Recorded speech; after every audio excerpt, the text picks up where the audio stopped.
Julish? Thank you so much. Thank you. Thank you. Thank you, Dick Durbin. You make us all proud. On behalf of the great state of Illinois, crossroads of a nation, land of Lincoln, let me express my deepest gratitude for the privilege of addressing this convention. Tonight is a particular honor for me because, let's face it, my presence on this stage is pretty unlikely. My father was a foreign student, born and raised in a small village in Kenya. He grew up herding goats, went to school in a tin roof shack. His father, my grandfather, was a cook, a domestic servant to the British. But my grandfather had larger dreams for his son.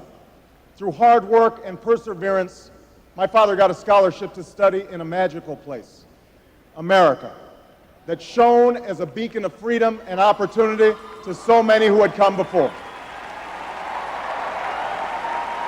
While studying here, my father met my mother. She was born in a town on the other side of the world, in Kansas.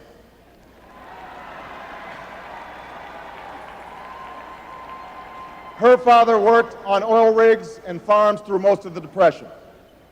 The day after Pearl Harbor, my grandfather signed up for duty, joined Patton's army, marched across Europe. Back home, my grandmother raised a baby and went to work on a bomber assembly line. After the war, they studied on the GI Bill, bought a house through FHA, and later moved west, all the way to Hawaii in search of opportunity. And they too had big dreams for their daughter. A common dream born of two continents. My parents shared not only an improbable love, they shared an abiding faith in the possibilities of this nation. They would give me an African name, Barak, or Blessed, believing that in a tolerant America, your name is no barrier to success. They imagined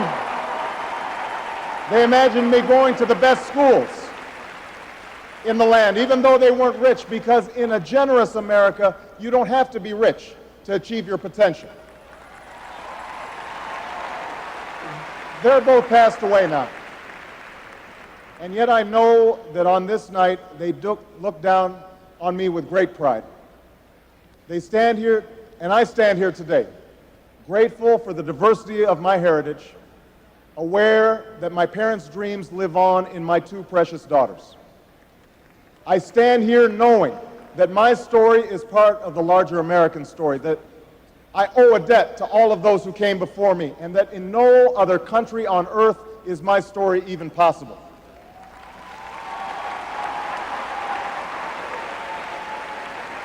Tonight, we gather to affirm the greatness of our nation. Not because of the height of our skyscrapers, or the power of our military, or the size of our economy. Our pride is based on a very simple premise, summed up in a declaration made over 200 years ago. We hold these truths to be self-evident, that all men are created equal, that they are endowed by their Creator with certain inalienable rights, that among these are life, liberty, and the pursuit of happiness. That is the true genius of America. A faith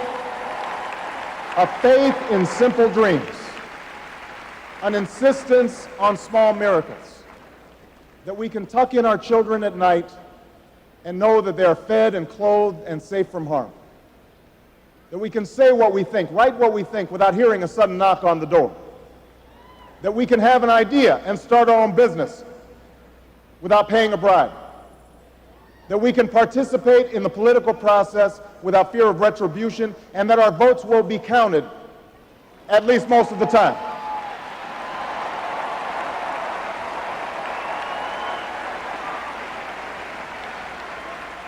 This year, in this election, we are called to reaffirm our values and our commitments, to hold them against a hard reality, and see how we're measuring up to the legacy of our forebears and the promise of future generations.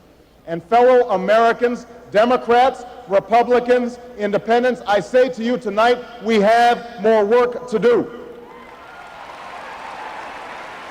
More work to do for the workers I met in Galesburg, Illinois, who are losing their union jobs at the Maytag plant that's moving to Mexico, and now are having to compete with their own children for jobs that pay $7 an hour.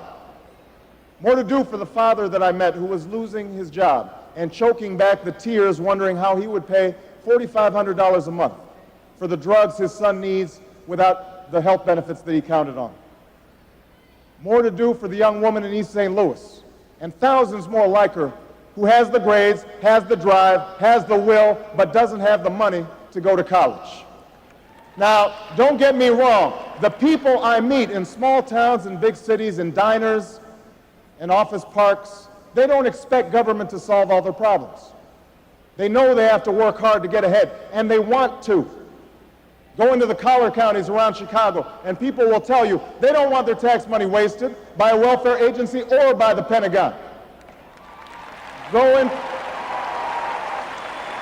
into any inner city neighborhood, and folks will tell you that government alone can't teach our kids to learn. They know that parents have to teach, that children can't achieve unless we raise their expectations and turn off the television sets and eradicate the slander that says a black youth with a book is acting white. They know those things.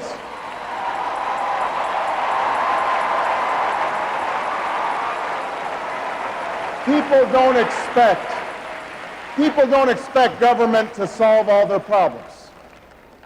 But they sense deep in their bones that with just a slight change in priorities, we can make sure that every child in America has a decent shot at life, and that the doors of opportunity remain open to all. They know we can do better, and they want that choice. In this election, we offer that choice. Our party has chosen a man to lead us who embodies the best this country has to offer, and that man is John Kerry.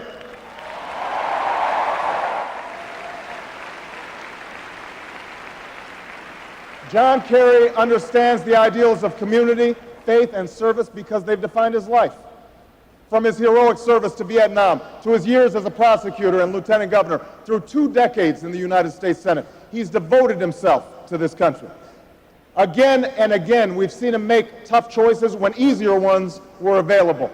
His values and his record affirm what is best in us. John Kerry believes in an America where hard work is rewarded. So instead of offering tax breaks to companies shipping jobs overseas, he offers them to companies creating jobs here at home. John Kerry believes in an America where all Americans can afford the same health coverage our politicians in Washington have for themselves. John Kerry believes in energy independence, so we aren't held hostage to the profits of oil companies or the sabotage of foreign oil fields.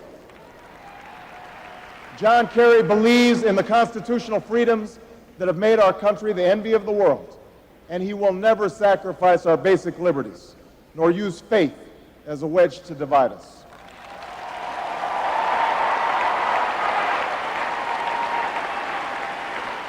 And John Kerry believes that in a dangerous world, war must be an option sometimes, but it should never be the first option. You know, a while back, I met a young man named Seamus in a VFW hall in East Moline, Illinois. He was a good-looking kid, 6'2", 6'3", clear-eyed with an easy smile. He told me he joined the Marines and was heading to Iraq the following week. And as I listened to him explain why he'd enlisted, the absolute faith he had in our country and its leaders, his devotion to duty and service, I thought, this young man was all that any of us might ever hope for in a child. But then I asked myself, are we serving Seamus as well as he's serving us? I thought of the 900 men and women, sons and daughters, husbands and wives, friends and neighbors who won't be returning to their own hometowns. I thought of the families I'd met who were struggling to get by without a loved one's full income, or whose loved ones had returned with a limb missing, or nerves shattered, but still lacked long-term health benefits because they were reservists. When we send our young men and women into harm's way, we have a solemn obligation not to fudge the numbers or shade the truth about why they're going, to care for their families while they're gone, to tend to the soldiers upon their return, and to never, ever go to war without enough troops to win the war, secure the peace, and earn the respect of the world.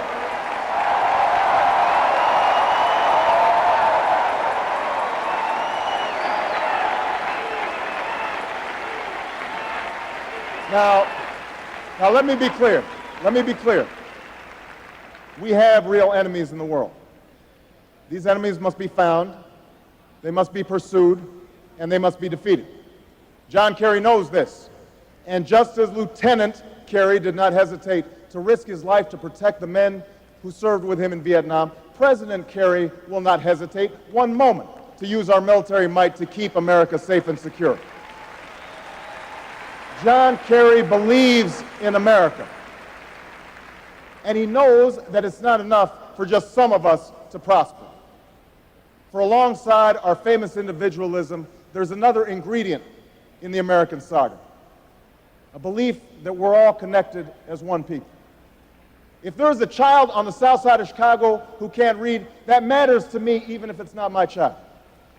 If there's a senior citizen somewhere who can't pay for their prescription drugs and having to choose between medicine and the rent, that makes my life poor even if it's not my grandparent.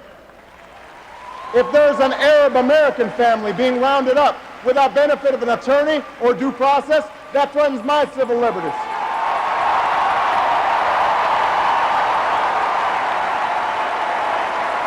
It is that fundamental belief. It is that fundamental belief, I am my brother's keeper, I am my sister's keeper, that makes this country work.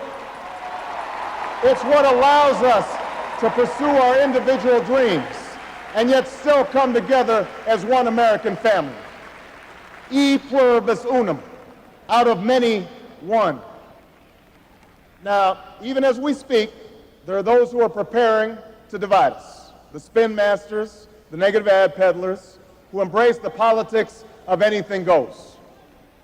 Well, I say to them tonight, there is not a liberal America and a conservative America. There is the United States of America.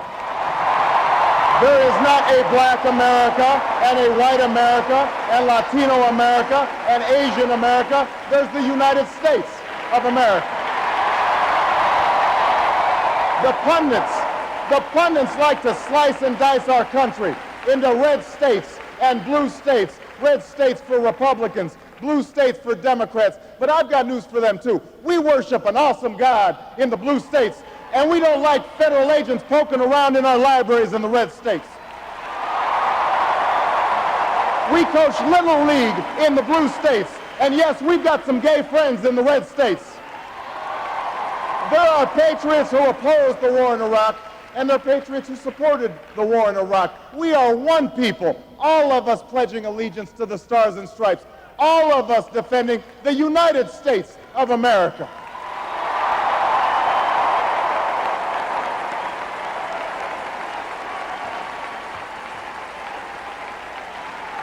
In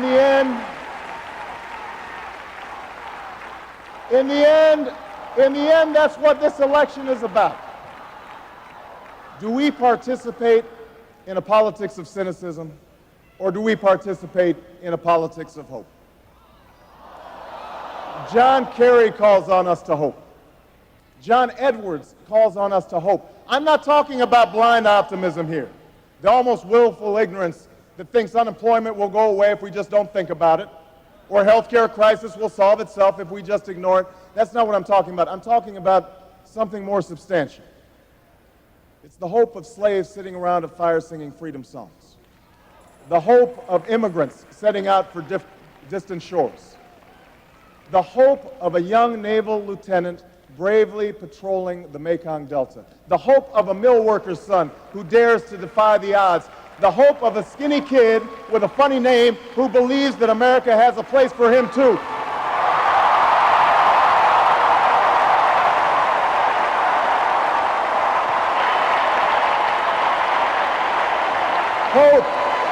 hope in the face of difficulty, hope in the face of uncertainty, the audacity of hope. In the end, that is God's greatest gift to us, the bedrock of this nation, a belief in things not seen, a belief that there are better days ahead. I believe that we can give our middle class relief and provide working families with a road to opportunity. I believe we can provide jobs to the jobless, homes to the homeless, and reclaim young people in cities across America from violence and despair. I believe that we have a righteous wind at our backs, and that as we stand on the crossroads of history, we can make the right choices and meet the challenges that face us. America, tonight, if you feel the same energy that I do, if you feel the same urgency that I do, if you feel the same passion that I do, if you feel the same hopefulness that I do, if we do what we must do, then I have no doubt that all across the country, from Florida to Oregon, from Washington to Maine, the people will rise up in November, and John Kerry will be sworn in as president, and John Edwards will be sworn in as vice president, and this country will reclaim its promise, and out of this long political darkness, a brighter day will come. Thank you very much, everybody. God bless you. Thank you.